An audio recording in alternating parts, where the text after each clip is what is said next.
Entonces, estuvimos viendo la clase pasada, recordando algunas cuestiones sobre funciones, que ya hemos estado practicando con funciones desde el inicio del curso y sobre todo en los dos proyectos. En el primer proyecto, funciones muy sencillas, ¿sí? Que no llevaban argumentos. En el segundo proyecto, pues ya incorporamos funciones que incluyen argumentos para poder realizar distintas cosas, o sea, hacerlas más versátiles, ¿sí? Entonces, bueno, esto básicamente fue uno de los objetivos del segundo proyecto, ¿sí? En el documento funciones.pdf que estábamos viendo la clase pasada, bueno, terminamos de ver esta parte de funciones con argumentos y vimos que hay una sección de autoevaluación, que son una serie de ejercicios que les pido que hagan, por favor. Los primeros son preguntas, ¿no? Preguntas que se responden con el texto que está arriba, ¿no? En el mismo documento. Y después vienen un par de ejercicios, 3 ejercicios de programación, muy similares a los que ya hicieron durante el proyecto para hacer este tipo de figuras, pero es para reforzar, ¿sí? Después de esta parte, que es la sección 4, viene una nueva, algo que sí es ya un poco más nuevo, que son funciones que devuelven resultados, ¿sí? Entonces, aquí es bien importante recordar lo que es una expresión. Una expresión, ¿sí? Está formada por operandos y operadores, ¿sí? Y es algo que devuelve un resultado, pero cuando decimos devuelve un resultado, no quiere decir que se imprime en la consola o se muestra en la pantalla, ¿sí? Cuando hablamos de devolver un resultado se devuelve al mismo programa, ¿sí? Se le devuelve al mismo programa para guardarse ese resultado en una variable o formar parte de una expresión más grande o formar parte de una condición, ¿sí? Y tomar una decisión. Para eso se devuelve un resultado dentro del programa, ¿sí? Entonces, aquí hay algunos ejemplos, por ejemplo, de funciones. No son funciones que nosotros hagamos, son funciones que ya vienen en processing, pero son funciones que devuelven resultados. Por ejemplo, tenemos la función random, ¿sí? Devuelve un número aleatorio en el rango definido por los argumentos, en este caso entre -1 y 1. ¿Qué va a pasar con este número aleatorio? No se va a imprimir en la pantalla, ¿sí? Porque tal vez no me interesa imprimirlo en la pantalla, ni se va a mostrar de alguna manera. Simplemente se va a tomar este número aleatorio y se va a guardar en la variable x. Lo que ocurre con este proceso de devolver un resultado es que cuando el programa llega a esta instrucción, dice, a ver, Vx es igual a esto. Pues, primero tengo que saber cuánto va a valer esta expresión para poder tomar ese valor y guardarlo en la variable Vx. Entonces, se ejecuta esta función y el resultado que devuelve la función es lo que se va a tener aquí como valor para asignárselo a x, ¿sí? Otro ejemplo. Estos son ejemplos de cosas que vimos ya. Por ejemplo, Vx igual a random de -1 a 1. Esto es algo que teníamos en el primer proyecto. Es como inicializábamos la velocidad de las partículas. En este caso, la componente x de la velocidad de las partículas, ¿sí? En el mismo proyecto había una instrucción como esta, donde si teníamos la velocidad dada en coordenadas polares, es decir, como una distancia y un ángulo, ¿sí? Más bien, esto es del segundo proyecto, es lo mismo, ¿no? Pero esto ya es más bien del segundo proyecto de la tortuga. Cuando avanzamos, ¿sí? Tenemos la posición de la tortuga en las variables px y py, ¿sí? Y si queremos avanzar una cierta distancia, pues entonces lo que le vamos a hacer a px es agregarle el vector de desplazamiento, bueno, la componente x del vector de desplazamiento, que se calcula como distancia por coseno del ángulo. El ángulo es la orientación de la tortuga, ¿no? Entonces, esta instrucción también la hemos visto tanto en las partículas, cuando la velocidad está dada en coordenadas polares, como en el proyecto de la tortuga, en la función forward, cuando avanza la tortuga, ¿sí? ¿Qué ocurre aquí? Aquí hay una función. ¿Cómo sé que hay una función? Porque pues tiene paréntesis aquí, ¿no? Esta cos es la función coseno, toma como argumento el ángulo, ¿sí? Y el resultado de esta función, es decir, lo que devuelve la función coseno, ¿sí? Se sustituye aquí para ser multiplicado por la distancia, ¿sí? Yo tendría distancia por lo que devuelve la función coseno, y el resultado de este producto se va a agregar al valor que tenga px, se va a sumar al valor que tenga px, ¿sí? Pero nuevamente, el resultado de esta función coseno no se imprime en la pantalla. ¿Para qué querría uno ver el valor del coseno del ángulo? ¿Sí? Tú lo que quieres es que la tortuga dé vuelta o que avance o que la partícula camine, no sé. No quieres ver el coseno del ángulo de nada. ¿Sí? Entonces, a eso me refiero con devolver un resultado. Es hacer que una función dé un resultado que pueda seguirse usando dentro de otras expresiones. ¿Sí? Acá hay otro caso. Acá tenemos un vector xy y claramente estamos calculando la magnitud de ese vector, ¿sí? Que es la raíz cuadrada de x cuadrada más y cuadrada, ¿sí? Nuevamente tengo varias funciones aquí. La función potencia, pau, ¿sí? Que tiene como argumento y el 2, significa que y lo va a elevar al cuadrado, y el resultado de esa operación, y al cuadrado, se va a devolver, se va a devolver para sustituirse aquí en esta expresión. Lo mismo aquí, la potencia de x al cuadrado, ese resultado que devuelve la función se va a sustituir aquí, y entonces yo ya tendría una expresión que es la suma de dos valores, ¿sí? El valor que devuelve la función potencia aquí y el valor que devuelve la función potencia acá, ¿sí? Es la misma función, pero me va a devolver dos resultados diferentes porque los argumentos que le paso son diferentes. Y luego el resultado de esta suma se pasa como argumento a la función raíz cuadrada, ¿sí? La función raíz cuadrada toma el argumento, calcula su raíz cuadrada y devuelve un resultado, ¿sí? El resultado que se devuelve se le pasa a la función println y ahora sí el resultado se va a imprimir, ¿sí? Pero no se imprimen los resultados parciales, no se imprime x cuadrada, ni se imprime y cuadrada, ni la suma de x cuadrada más y cuadrada, se imprime el resultado final porque así lo quiero explícitamente, o sea, explícitamente quiero que se imprime el resultado, ¿sí? ¿Por qué? Pues porque, no sé, en un programa así necesito hacerlo, ¿no?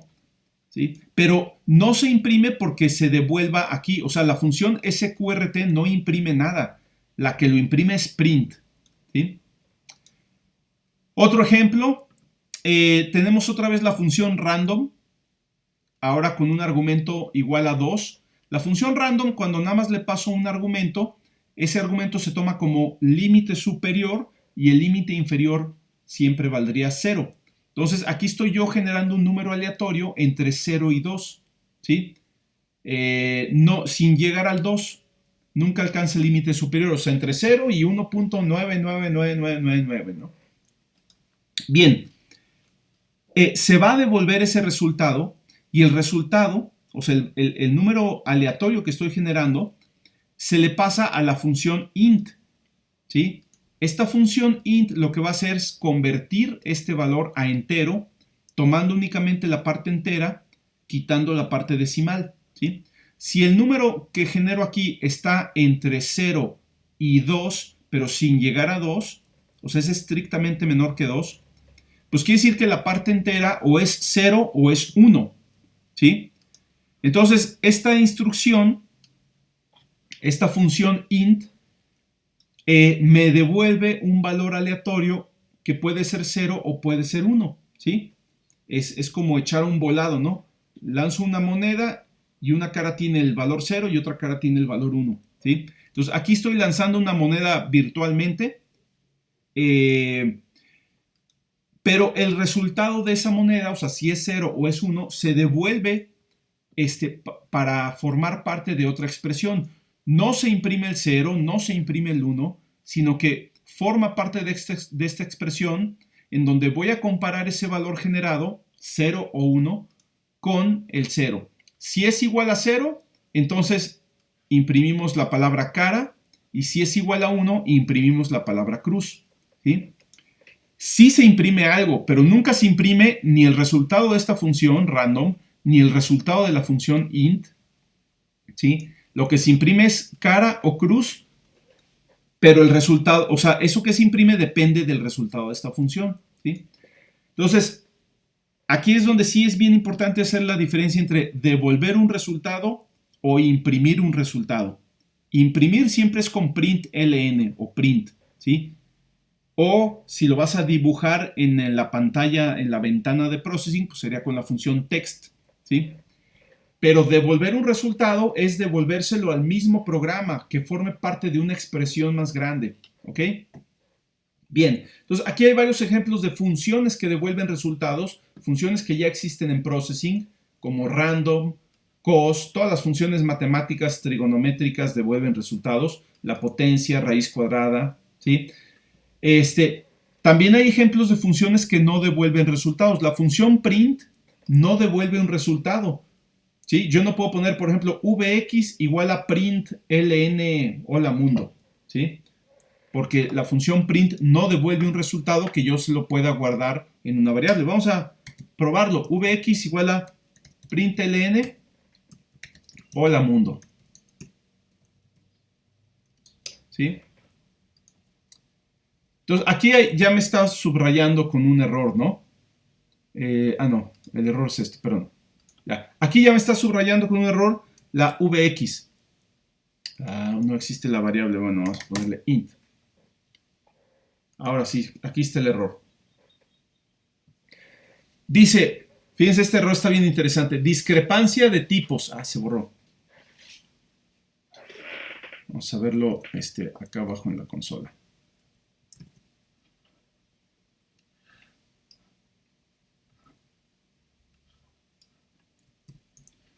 Ok, dice, discrepancia de tipos. Void no coincide con int. A ver, vamos a tratar de interpretar esto, ¿sí? Imagínense que yo agarro una variable entera, int, vamos a ponerle x, y le trato de asignar un valor entero, 5. Pues aquí no hay problema. 5 es un entero, x es una variable de tipo entero, entonces le puedo asignar el valor 5 a x. Pero ¿qué tal si trato de asignarle a x un 5.3? Me aparece el mismo error. Discrepancia de tipos float no coincide con int. O sea, tienes una variable de un tipo, pero le quieres asignar un valor que es de otro tipo incompatible con la variable. ¿Sí? No le puedes asignar el valor 5.3 a una variable de tipo entero. ¿Sí? Bueno, pues vamos a cambiar el tipo de datos de la variable a float. Aquí se acabó el problema. ¿Sí? Ahora la variable es de tipo float. Le puedo asignar el valor 5.3 y también le puedo asignar el valor 5. ¿Sí? Porque 5 también es un número de punto flotante. Pero, por ejemplo, no puedo asignarle a la variable x una cadena de caracteres. ¿Sí? Nuevamente me aparece un error de discrepancia de tipos. No puedes asignarle un valor de tipo, este tipo está muy raro, se llama java.lang.string, ¿sí? No coincide con float, ¿sí? En general, el tipo de datos que corresponde a las cadenas de texto le llamamos el tipo string, ¿sí? Que es que está aquí. String es cadena. En realidad, el nombre completo de este tipo de datos es java.lang.string. Es un tipo de datos de Java, ¿sí? Especial, ¿no? Es un tipo especial que ya se verán con más detalle en el próximo curso. Se llaman clases. Entonces, realmente no es un tipo de datos, sino una clase. Pero a fin de cuentas, una cadena de texto no es un número de punto flotante y por eso no se lo puedo asignar a X. ¿Sí? Bien. Si tienen la curiosidad, aquí pueden poner string y se resuelve el problema, ¿no? ¿Sí? Ahora sí, si X es de tipo cadena, le puedo asignar una cadena, pero ya no le puedo asignar el 5.3, ¿sí? Otra vez, el flotante, un número de punto flotante, no coincide con el tipo string. No es lo mismo un número que una cadena de caracteres, ¿no? Entonces, este error, cuando nosotros tratamos de hacer vx igual a println, me dice, oye, aquí algo está mal. O sea, la función println no devuelve un resultado que se pueda asignar a vx, ¿sí? Devuelve un resultado de tipo void que no se lo puedo asignar a una variable entera, ¿no? Igual, por ejemplo, si yo aquí pongo, por ejemplo, vx, bueno, déjenme dejar esta, int x igual a coseno de 2, otra vez, ¿no? Discrepancia de tipos, float no coincide con int. Entonces, ¿qué me está diciendo acá? Me dice, este valor, coseno de 2, es un valor de tipo float. O sea, la función coseno devuelve un resultado de tipo float y por lo tanto no se lo puedes asignar a int. Y acá lo que me dice es que la función println devuelve un resultado de tipo void que no se puede asignar tampoco a int. Void es un tipo de datos que no habíamos visto, pero en realidad es un tipo de datos que no representa ningún dato. Void significa vacío. Entonces, nosotros hemos estado declarando funciones de tipo vacío, es decir, que devuelven el tipo void. Ponemos, por ejemplo, void, vamos a poner no sé, escalera, int n, ¿sí? For int i igual a 0, i menor que n, i más, for int j igual a 0, j menor que i, j más,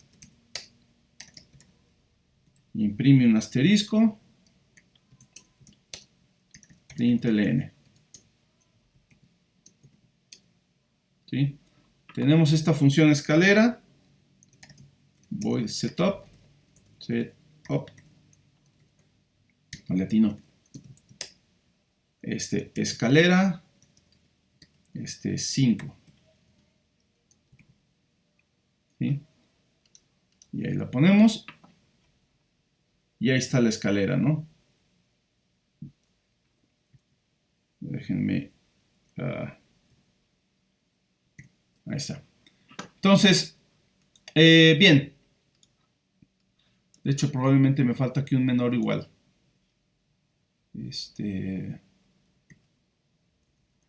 Vamos a ponerle desde 1. Entonces, bueno, yo ahí tengo ya una función, que toma un argumento, pero devuelve, o el tipo de la función. Recuerden que como cuando declaramos variables, primero pones el tipo de la variable y luego el nombre de la variable. Con las funciones es lo mismo. Primero pones el tipo de la función, que es el tipo de datos que devuelve la función, y luego pones el nombre de la función. Y hasta ahorita todas las funciones que hemos hecho son de tipo void. Son funciones que no devuelven nada, ¿sí? O sea, devuelven algo vacío. Entonces, la función println es de tipo void. Está declarada como void println y luego ya quién sabe qué, ¿no? Bueno, nosotros podemos hacer funciones que devuelvan valores simplemente declarando esas funciones. Hay que hacer dos cosas. Primero, declarar a la función de un tipo que no sea void. Por ejemplo, si queremos una función que devuelva el resultado de aventar un volado, ¿sí? Pues el resultado, para poderlo procesar nosotros, simplemente es necesario que sea dos posibles resultados, ¿sí? Y lo más sensato es asignarles valores binarios, 0 o 1. Entonces podemos poner int volado. Es una función que va a devolver. Vamos a generar un número aleatorio entre 0 y 1. Digo, ya tenemos aquí cómo hacerlo. ¿Sí? Ahí está justamente int random 2. Entonces, int random 2. Esto me genera un número aleatorio. binario o 0 o 1. Random 2 me genera un número entre 0 y 1.999999 antes de 2, pero de tipo flotante, o sea, con decimales. Si de ahí yo le tumbo los decimales y me quedo con la parte entera, el resultado o es 0 o es 1. Bien, ya generé el resultado, pero necesito decirle a la función que ese es el valor que va a devolver. Y esto se hace muy fácil con la palabra return. Return significa devolver, ¿sí? Entonces, son las dos cosas que tengo que hacer para definir una función que devuelve un resultado. ¿Qué tengo que hacer? Dos cosas. Primero, declarar la función con el tipo de datos que devolverá, ¿sí? Tiene que ser un tipo de datos específico, no puede ser una función que de repente devuelva un entero y de repente devuelva un flotante y de repente devuelva un string, ¿no? Y número dos, usar la instrucción return para devolver el resultado deseado, ¿sí? Es todo, es muy, muy sencillo, ¿sí? Nada más, lo que sí tiene que coincidir es este tipo de datos con el tipo de datos que se devuelve aquí. Deben coincidir, ¿sí? Vamos a probar esta función. Fíjense que esta función volado, ¿sí? No imprime nada, ¿sí? Vamos a llamar la función volado. No lleva argumentos, ¿sí? Ejecuto el programa y no sale nada en la consola ni en la pantalla. La función volado no tiene por qué imprimir nada. Es un volado virtual, ¿sí? Simplemente generar un número aleatorio que puede tomar uno de dos valores, 0 o 1. Y este valor a mí me interesa, pues tal vez para otros procesos, ¿no? Entonces, yo ya podría poner, por ejemplo, if volado igual a 0, entonces imprime cara.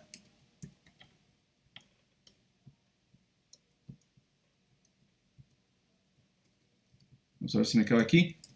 De otra forma, o sea, si volado no es igual a 0, tendría que ser igual a 1. Imprime cruz. Ok, vamos a hacer la ventana un poquito más grande. Fíjense que esta instrucción que estoy poniendo aquí, todo este if, es exactamente equivalente a todo este if. Nada más que esta parte de aquí, esto, en vez de escribirlo directamente en el if, pues lo que hago es llamar a la función volado, que es justamente lo que hace, devuelve el resultado de esto. ¿Sí? Entonces vamos a ejecutar esto. Y ahora salió cruz, lo ejecuto otra vez, ahora salió cara. Y así básicamente ahora sí está imprimiendo cosas, ¿no? Vamos a suponer que a mí no me interesa imprimir individualmente si es cara o cruz, sino yo más bien quiero contar, después de lanzar 100 volados, cuántas veces salió cara y cuántas veces salió cruz, ¿sí? Vamos a intentar hacer esto, ¿no? A ver si no estoy resolviendo un ejercicio de tarea, pero bueno. Int, vamos a llamarle número de caras, n cara igual a 0, n cruz igual a 0. Estos son contadores de cuántas caras salen y cuántas cruces salen. Y como todos los buenos contadores, se deben inicializar con 0. Y n va a ser el número de tiros que voy a hacer, ¿no? El número de veces que voy a tirar la moneda, ¿sí? Entonces, vamos a hacer un ciclo que se ejecute exactamente n veces. Un ciclo for así clásico, controlado por contador, y comienza valiendo 0. El ciclo se ejecuta mientras i sea menor que n, o sea, va a ir de 0 a 99, ¿sí? Y en cada vuelta se va incrementando el valor de i. Y ahora sí, si volado sale 0, volado corresponde a cara, ¿sí? No voy a imprimir la palabra cara. Bueno, podría hacerlo, vamos a hacerlo ahorita, vamos a imprimir la palabra cara. Y vamos a incrementar el contador de caras. N cara más. ¿Sí? De otra forma, si el volado no sale igual a 0, pues quiere decir que sale igual a 1. Entonces imprimimos la palabra cruz e incrementamos el contador de cruz. N cruz más. ¿Sí? Y cerramos el ciclo. Y al final vamos a imprimir cuántas caras salieron y cuántas cruces salieron. Caras, N cara. Y luego vamos a dejar aquí unos espacios. Cruces, N cruz. ¿Sí? La suma del número de caras y el número de cruces me debe dar 100. Lo voy a empezar a probar con 10 para poder ver todos los resultados. ¿Sí? Entonces, déjenme hacer espacio aquí. Ahora sí, mi programa empieza aquí. Las funciones anteriores no sirven ahorita. Entonces, ahí está. Estoy aventando 100 volados. Cada volado se realiza con esta función que es un volado virtual. Nada más genera la función o devuelve un número aleatorio que puede ser 0 o puede ser 1. ¿Sí? Si es 0, yo lo voy a asociar con cara. Si es 1, lo voy a asociar con cruz. Y entonces en estos primeros 10 volados salió cruz, cruz, cara, cara, cruz, cara, cara, cara. Son 6 caras, 4 cruces. En total son 10 tiros. ¿Sí? Pero entonces yo ya puedo hacer esta simulación. Esto que estamos haciendo se llama una simulación. Estamos simulando un fenómeno muy simple, que es lanzar una moneda, ¿no? Pero a fin de cuentas es una simulación que tiene muchas aplicaciones después en matemáticas, en cómputo, en procesamiento de señales, inteligencia artificial, en un montón de áreas, ¿no? Vamos a hacerlo ahora con 100 lanzamientos. Ya no me interesa tanto individualmente cada uno, pero sé que son 51 caras, 49 cruces. ¿Sí? Si mi moneda está bien hecha, deben ser más o menos la mitad de caras y la mitad de cruces. Entonces, parece que está jalando bien. Más o menos, no va a ser perfecto. Vamos a lanzar ahora 10,000 monedas, ¿no?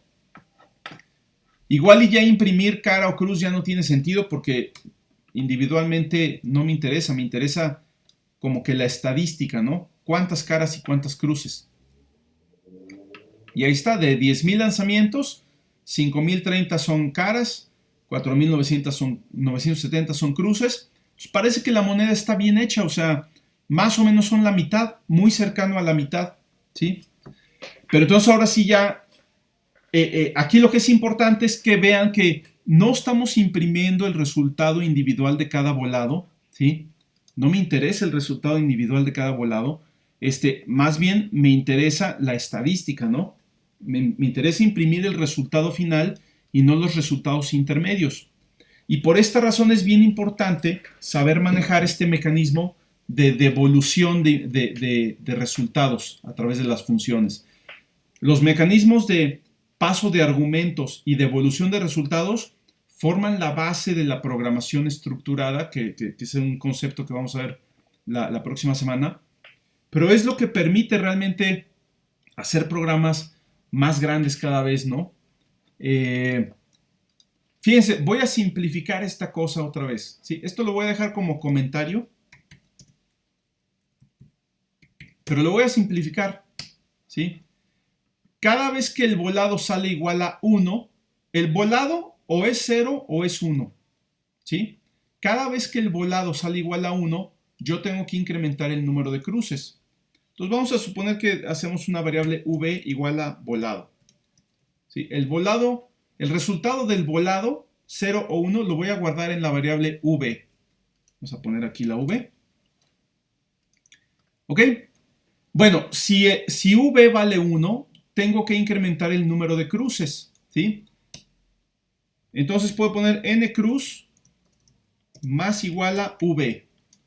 Fíjense, si v vale 1, se incrementa el número de cruces en 1, y si v vale 0, pues no se incrementa en 0. Entonces me queda perfecto poner aquí n cruz más igual a v.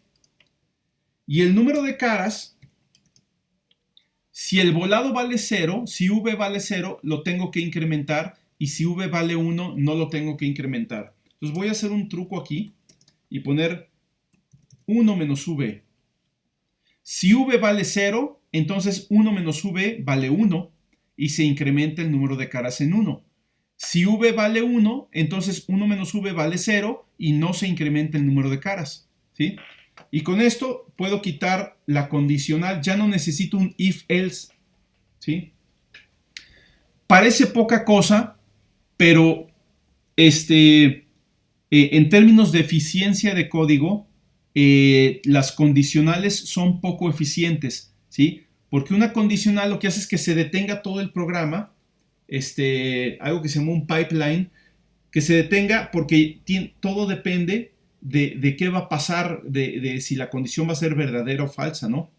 Aquí no hay ninguna condición, el programa sigue jalando sin detenerse, ¿no? Es una explicación muy chafa, pero más o menos así es como internamente funciona el procesador, ¿no? Una condicional interrumpe todo el flujo de datos en el procesador, y bueno, aquí lo podemos evitar, ¿no? Entonces, bien, esto básicamente hace lo mismo, ¿no? Por supuesto, es aleatorio, entonces cada vez el resultado va a ser diferente, pero siempre va a ser muy aproximado a la mitad el número de caras que de cruces, ¿sí? Muy aproximado a n entre 2, ¿sí? Ahora fíjense, voy a hacer algo que está mal hecho, ¿sí? Uno podría pensar que dices, bueno, pues si v es igual a volado, entonces aquí pones n cruz más igual a volado, porque v es igual a volado, y aquí n cara es igual a 1 menos volado, porque v es igual a volado, ¿sí? Vamos a ver qué sale en este programa. Ok, estos son los resultados que da. En primera instancia, pues parecen tener sentido, o sea, son cercanos a 5000 cada uno.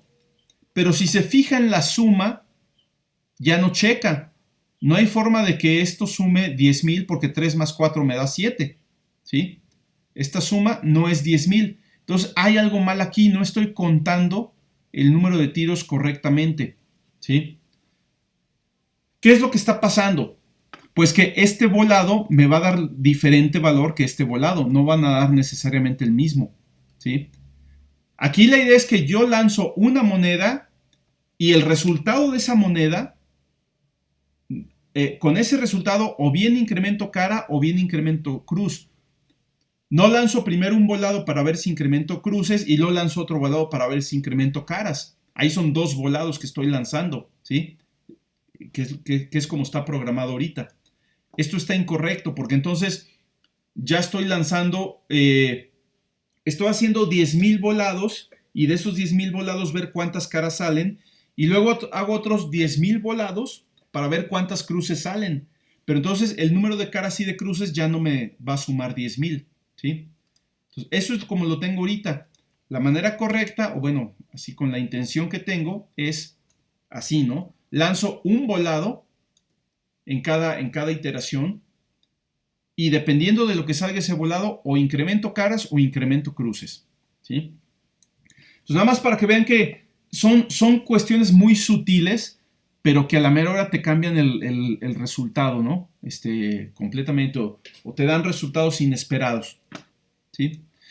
Bien, entonces, esta sección del documento trata de hacer funciones que devuelvan resultados y que esos resultados los puedas utilizar dentro de otras expresiones para hacer más cosas, ¿sí? Vienen varios ejemplos aquí. Bueno, viene primero cómo hacerlo. Cambiamos el void por un tipo de datos que es el que se va a devolver y usamos la instrucción return para especificar el resultado que va a devolver, ¿sí? Viene un ejemplo muy similar al del volado, pero en vez de tirar un volado, tiramos un dado, ¿sí? O sea, un volado tiene dos posibles resultados, 0 o 1. Un dado tiene 6 posibles resultados, 1, 2, 3, 4, 5 y 6. Entonces, para simular el tiro de un dado, podemos generar un valor aleatorio entre 0 y 6 En realidad no va a llegar al 6, va a ser entre 0 y 5.99999. Tomamos la parte entera, lo cual me va a dar un valor entre 0 y 5, entero, 0, 1, 2, 3, 4, 5, y le sumamos un 1 para tener un valor entre 1 y 6. ¿Sí? Entonces, la expresión es muy sencilla, pero si lo meto en una función, pues cada vez que llame la función dado, esta función me devuelve un número entre 1 y 6. ¿Sí? Podemos probarla aquí muy rápidamente. Vamos a hacer otro programa para probarlo. Int dado. ¿Sí? La función va a devolver el resultado de esta expresión. Int random 6 más 1. ¿Sí? Toma el random de 6, quédate con la parte entera, eso me da un número entre 0 y 5, incluyendo el 5, y luego suma 1 para tener un número entre 1 y 6. ¿Sí? El más 1 puede ir adentro del int o afuera del int, da lo mismo, ¿no? Y ahora sí podemos simular que lanzamos dados, ¿no? Por ejemplo, void setup, vamos a lanzar un dado, print dado, o sea, imprime el resultado de la función dado. La función dado no imprime directamente, yo no quiero poner aquí print ln, ¿sí?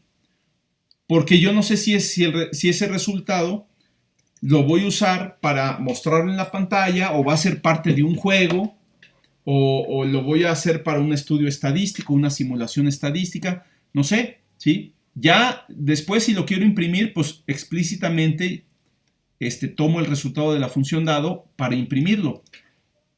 Que ahorita lo hago nada más como ejemplo, ¿no? Ahorita me dio 2, ahora me dio 1, 4, 5, 5, 1, etcétera, ¿no? Vamos a imprimir varios tiros del dado. Vamos a hacer un ciclo. Vamos a tirar el dado 10 veces e imprimir que sale.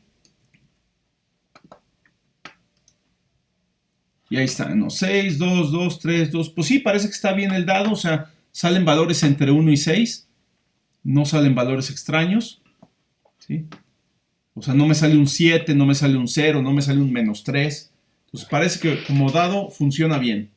Ahora, ¿qué quiero hacer yo con este dado? Pues ya es otra cosa, ¿no? O sea, ahorita nada más lo estoy imprimiendo para probar la función que jala bien, ¿sí?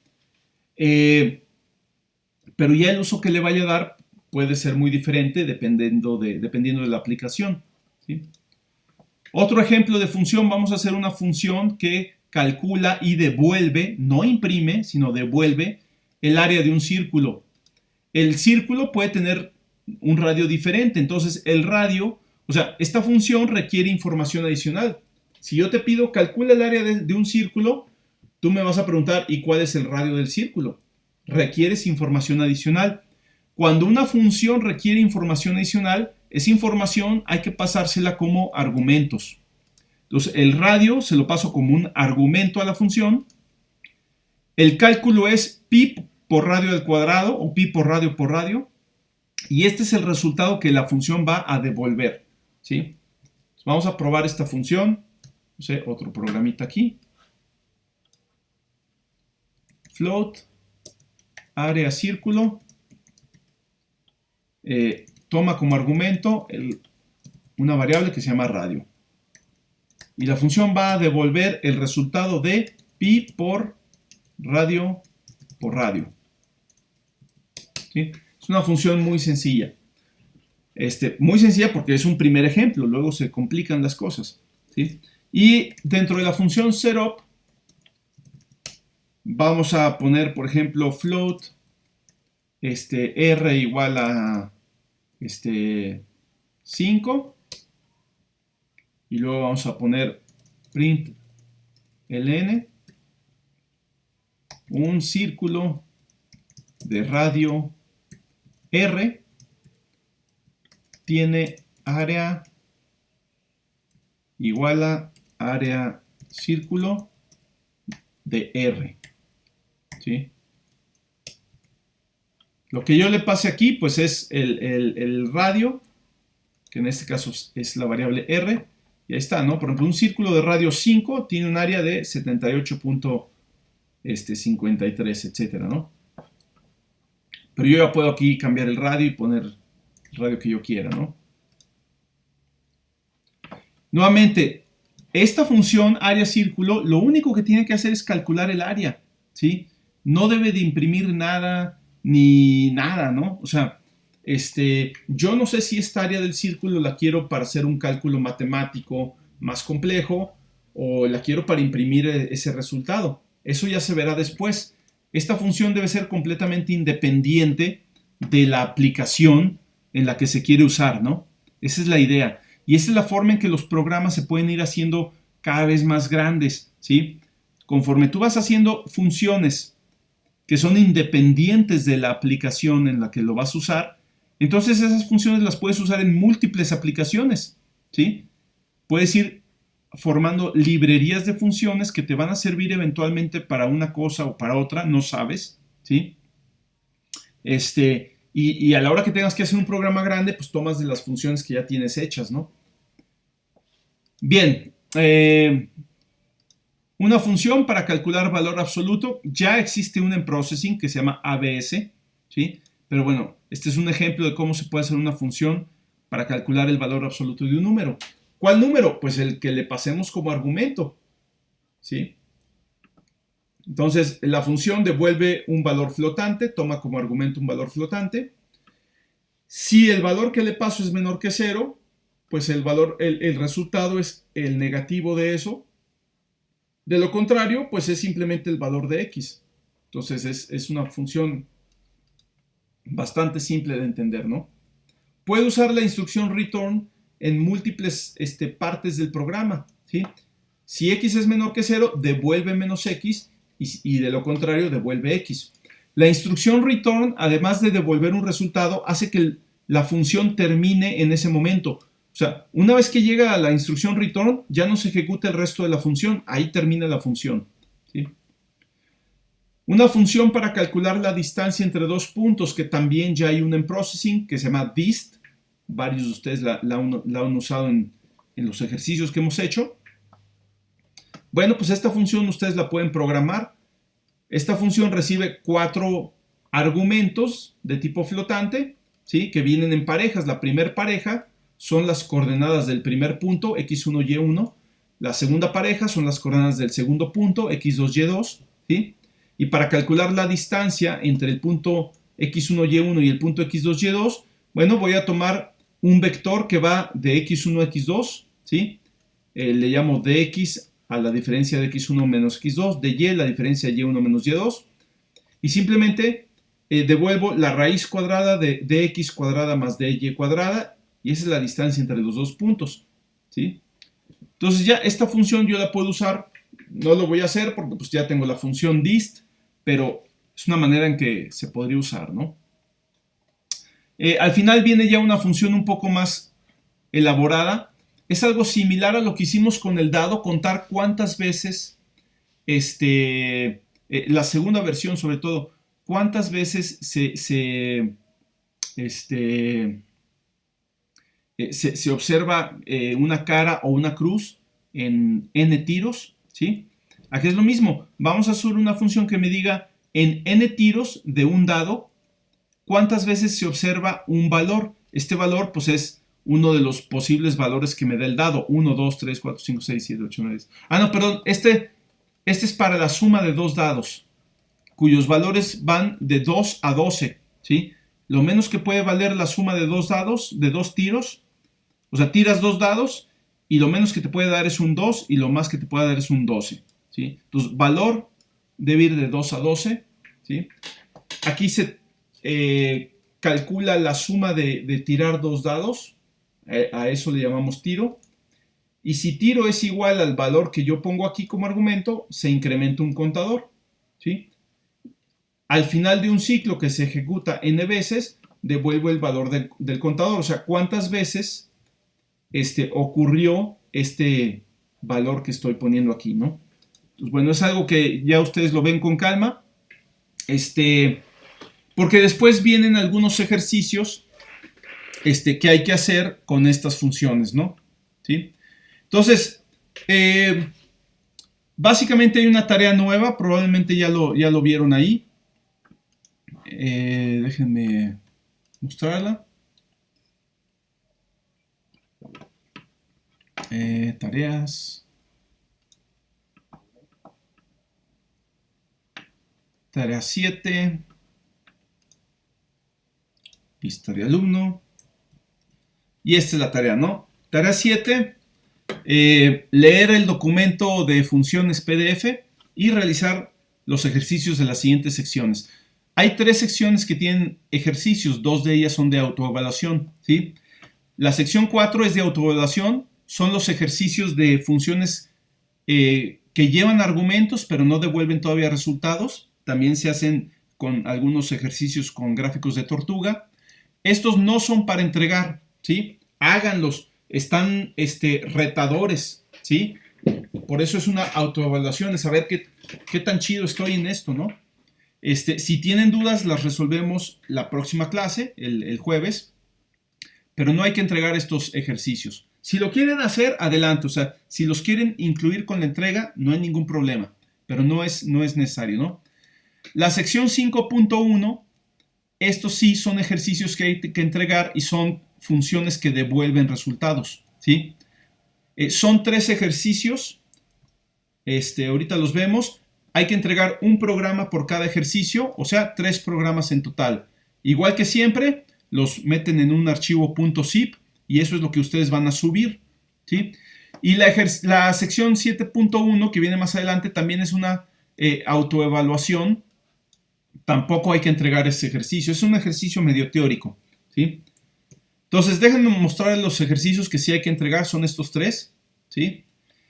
Transcribe en un archivo de processing las funciones dado y cuenta ocurrencias que vienen arriba y escribir en la función setup un programa que imprima una tabla con el número de ocurrencias para cada valor de 2 a 12 simulando 1000 tiros. Ahora, ojo, aquí se hace una simulación por cada valor, ¿sí?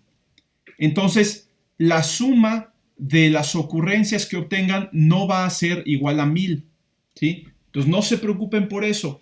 No tenemos ahorita una forma de hacerlo para que sumen 1000 y que se haga, no sé, nada más 1000 tiros y ver de esos 1000 cuántos me da 2, cuántos me da 3, etcétera, ¿no? Ahorita se hacen 1000 tiros y de ahí vemos cuántos da 2. Y luego otros 1000 tiros y de ahí vemos cuánto da 3 y así, ¿sí? Es como la segunda versión que hicimos de los volados, ¿no? Entonces la suma no va a dar 1000, nada más para que no se preocupen por ese detalle. Entonces, responder las preguntas, ¿cuál es el valor con mayor frecuencia? Aquí sí hay un valor que tiene que tener mayor número de ocurrencias, ¿sí? Ya no es pareja la distribución. ¿Qué devolverá la función para valores menores a 2 o mayores a 12? ¿Sí? Y en la función cuenta ocurrencias se tiene esta instrucción donde se obtiene la suma de 2 dados. Aquí es dado más dado, ¿no? Entonces tú dices, bueno, pues uno podría pensar que esto es 2 veces dado, o sea, 2 por dado, ¿no? ¿Qué pasa si cambias a 2 por dado? ¿Sí? Y justificar la respuesta, ¿no? Este es el primer programa que hay que hacer. Las preguntas, respóndalas como comentarios en el programa, ¿ok? Para que solo me incluyan el programa ahí. Ejercicio 2, usar las funciones distancia y área círculo, que también vienen arriba, para hacer un programa que dibuje un círculo centrado en el centro de la ventana y cuya circunferencia pase por la posición del mouse. Déjenme mostrarles esto con una pequeña ilustración. Yo sé que ya vamos tarde, pero aguántenme unos 5 minutos más. Entonces tú tienes la ventana de la aplicación, ¿sí? Y está el centro de la ventana, ¿sí? Y luego vas a tener por ahí el apuntador del mouse. Vamos a suponer que el apuntador del mouse está aquí, en este punto. Y lo que queremos es que se dibuje un círculo centrado, o sea, que el centro del círculo sea el centro de la ventana y que la circunferencia pase por la posición del mouse. Entonces, la circunferencia debe pasar por la posición del mouse. El círculo debe estar así más o menos, ¿no? ¿Sí? No me quedó muy parejo, Pero esa es la idea, ¿no? Y además en la consola, acá abajo tenemos la ventana de consola, va a aparecer el área de ese círculo. El área de este círculo es tal. Para hacer esto necesitan conocer la distancia entre dos puntos y la función que calcula el área del círculo, ¿sí? Usen esas funciones en el programa. Esa es la idea. Y finalmente el tercer programa es el siguiente. ¿Sí? Sí, dime. Tengo otra pregunta. Lo que pasa es que yo puse el área en el centro del círculo. Si viene, o sea, porque ya no ¿puedo dejarlo así? Sí, claro. Ah, perdón, tienes razón. No es en la consola. Muestra el área del círculo en el centro del mismo. Perdón, tienes razón. Es aquí. Con la función text, aquí van a poner el área del círculo. ¿Sí? Entonces, esto no es en la consola. Quitamos esto. Es en la misma ventana de la aplicación, usando la función text. Ahí muestran el área del círculo. ¿Ok? Bien, y el tercero dice, un número perfecto es un entero positivo que es igual a la suma de todos sus divisores propios. ¿Sí? Los divisores propios son aquellos que son estrictamente menores al número en cuestión. Por ejemplo, el número 6 tiene 3 divisores propios, que son el 1 y el 2, el 3. Todos los números tienen al 1 como divisor propio, ¿sí? El 6 también es divisible entre 6, pero ya no es un divisor propio, ya será un divisor impropio, ¿sí? Y además se da la cuestión de que si tú tomas la suma de divisores propios, 1 más 2 más 3, en este caso te da igual al número original, que es 6, ¿sí? Entonces, 6 es un número perfecto porque es igual a la suma de sus divisores propios. Entonces, vamos a hacer un programa que nos pueda, olvídense que diga en C, C++, en realidad está hecho para processing, ¿sí? Vamos a hacer un programa que nos permita encontrar números perfectos, ¿sí? Pero lo vamos a hacer por pasos, ¿sí? Primero van a hacer una función que tome dos argumentos enteros, n y d, ¿sí? Y que devuelva un valor booleano, o sea, verdadero o falso, dependiendo de si n es divisible entre d. ¿Sí? Si n es divisible entre d, devuelve verdadero, si no, devuelve falso. Esto es muy fácil de hacer.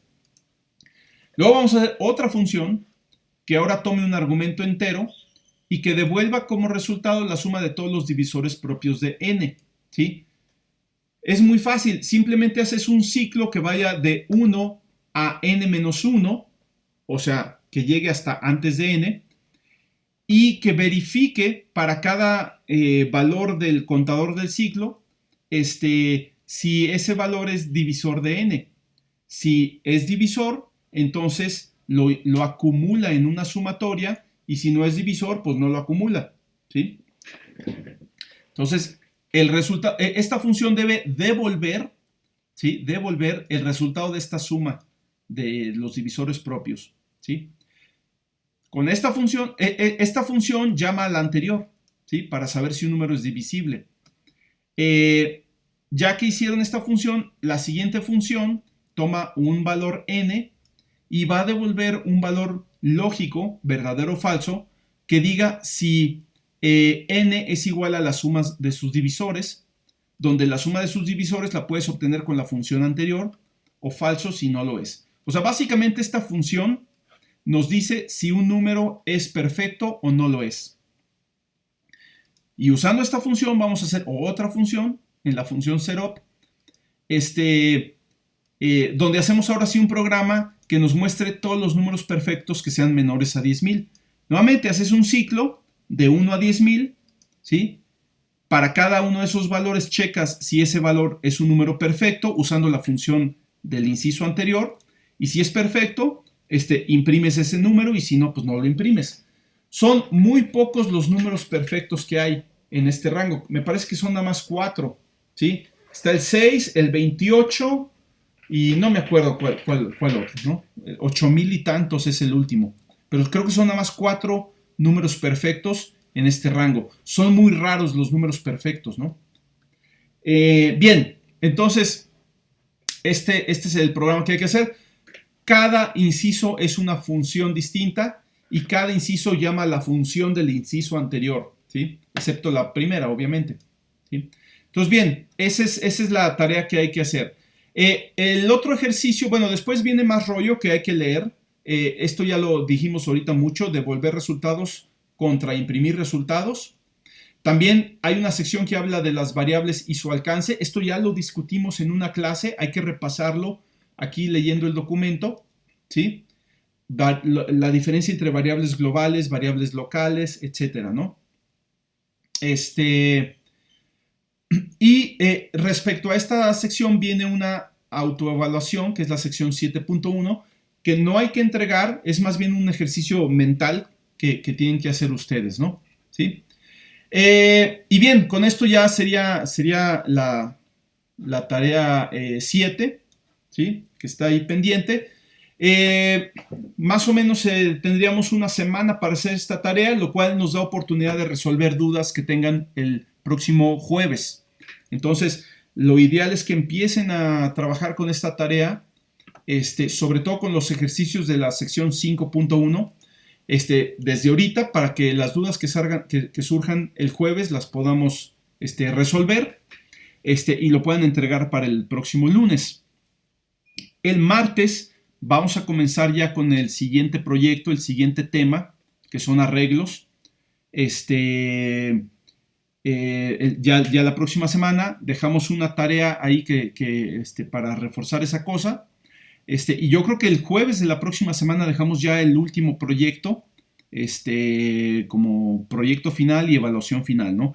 Entonces ya tendríamos prácticamente con eso todas las evaluaciones. Serían 8 tareas, ¿sí? En total, y 3 proyectos. El promedio de las tareas va a contar como una calificación parcial y cada proyecto es una calificación parcial, entonces serían 4 calificaciones parciales, cada una con un peso del 25%, y de ahí sale la calificación final, ¿sí?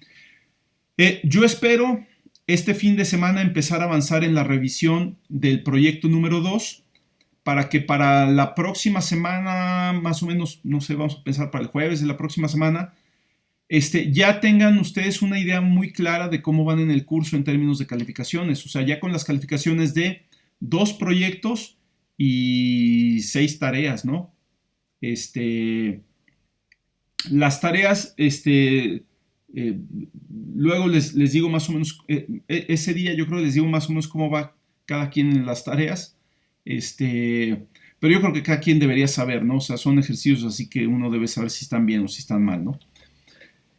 Ok, entonces terminamos por el momento. No sé si hay preguntas o dudas.